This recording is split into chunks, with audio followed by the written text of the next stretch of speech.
अस्सलामु अलैकुम वरहमतुल्लाहि वबरकातुहू।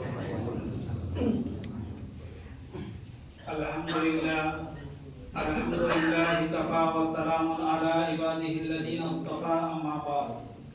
फ़क़द क़ाल अल्लाहु तबारक तआला फ़ी कलामिहिल मजीद वल फ़ुरक़ानिहिल हमीद। फ़अऊज़ु बिल्लाहि मिनश शैतानिर रजीम। बिस्मिल्लाहिर रहमानिर रहीम।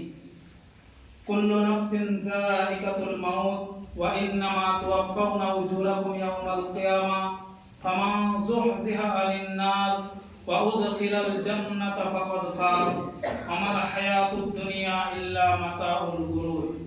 व क़ाल नबी सल्लल्लाहु अलैहि वसल्लम इज़ा मातल इंसान इनक़ता अन्हु अमलुहु इल्ला मिन सलासतिन औ सदक़तुन जारियतुन औ इल्मिन युंतफ़उ बिही औ वलदुन सालिहुन यदउ लहु औ कामा क़ाल आलैहिस सलातु ওয়াত তাসলিম।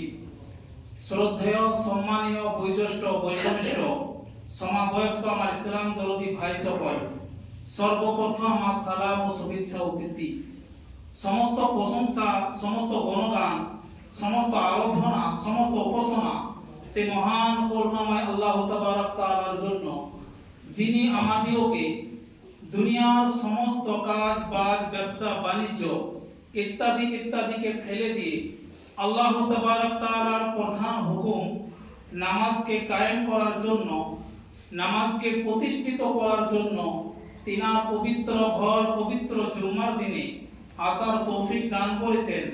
সেজন্য সকলেই অন্তর থেকে ইখলাসের সহিত বলি আলহামদুলিল্লাহ। তারপরে আমার নবী তথা সারা বিশ্বের নবী, কুল কায়নাতের নবী, যাকে সৃষ্টি না করিলে আকাশ বাতাস চন্দ্র নক্ষত্র কীট পতঙ্গ নদ নদী নালা, এক কথায় বলা যায় এই বিশ্ব ভুবনের মধ্যে আমরা যা কিছু দেখছি এবং যা কিছু দেখতে পাচ্ছি না, অর্থাৎ আমাদের চোখের অন্তরের আড়ালে আছে, আল্লাহ তাবারক তাআলা কোনো কিছুই সৃষ্টি করিতেন না। সে আমিনা লাল মরুদুলাল তাজদারে মদিনা আহমদ মুস্তাফা মুহাম্মদ মুস্তাফা সাল্লাল্লাহু আলাইহি সাল্লামের উপর শত কোটি দরুদ সালাম ও শান্তির ধারা বর্ষিত হোক। আমরা সকলে বলি আল্লাহুম্মা আমিন।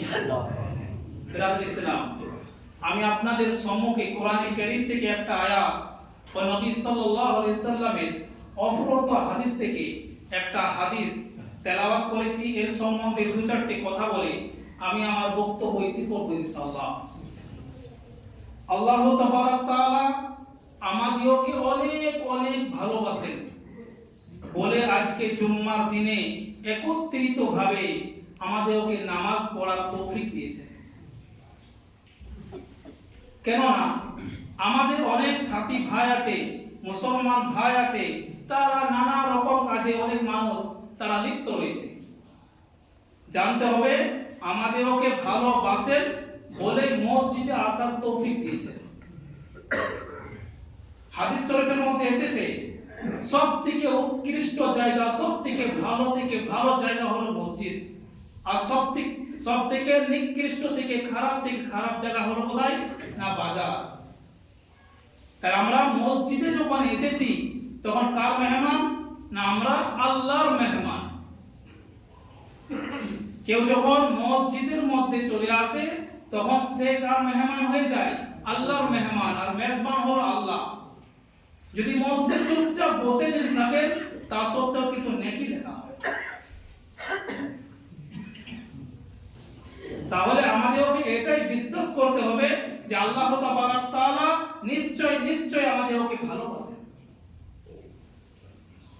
আজকে যেমন আমরা পবিত্র জুম্মার দিনে একত্রিত হয়েছি, এরকম ভাবে অনুরূপ ভাবে যদি আসর থেকে, জানি না এই মসজিদে কি রকম, আশা রাখি আপনারা সকলে যেরকম জুম্মার দিনে নামাজ পড়ছেন, হয়তো আপনারা আসর মাগরিব ইশা ফজর এরকম ভাবে একত্রিত ভাবে নামাজ পড়েন।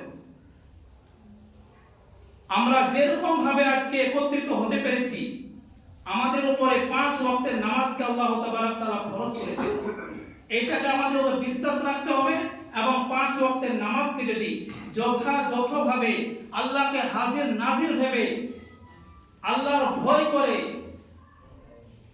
যদি আমরা 5 ওয়াক্তের নামাজকে আদায় করি তাহলে কাল কিয়ামতের মাঠে আল্লাহ তাবারক তাআলা যখন বলবেন, হে বান্দা, তোমাকে আমি দুনিয়ার মধ্যে পাঠিয়েছিলাম, আমার জন্য কি নিয়ে এসেছো? আমাদের বাচ্চাগুলোকে কি করি? যখন বাজারে পাঠাই তখন 10টা জিনিস বলি, তার মধ্যে যখন যেটা গুরুত্বপূর্ণ জিনিস, সেই জিনিসটা যখন আনতে বলি, ধরলেন ওষুধ, তখন আমরা কি করি? বারবার বলি বাচ্চাকে। যখন ঘর থেকে বার হয়ে যায় তখন বলি, সব ভুলে যাস কিন্তু এটা ভুলিস না, এই ট্যাবলেটটা, এই ওষুধটা ভুলবি না। যখন বাজার থেকে ফিরে আসে তখন কিন্তু অনুরূপ ভাবে আমরা জিজ্ঞেস করি যে যে জিনিসটা আমি আনতে দিয়েছিলাম সেটা এনেছো তো? অনুরূপভাবে আল্লাহ তাবারক তাআলা কাল কিয়ামতের মাঠে আমাদেরকে জিজ্ঞেস করবেন যে দুনিয়ার মধ্যে তোমাকে পাঠিয়েছিলাম, আমার জন্য তোমরা কি নিয়ে এসেছো? কি নিয়ে এসেছো?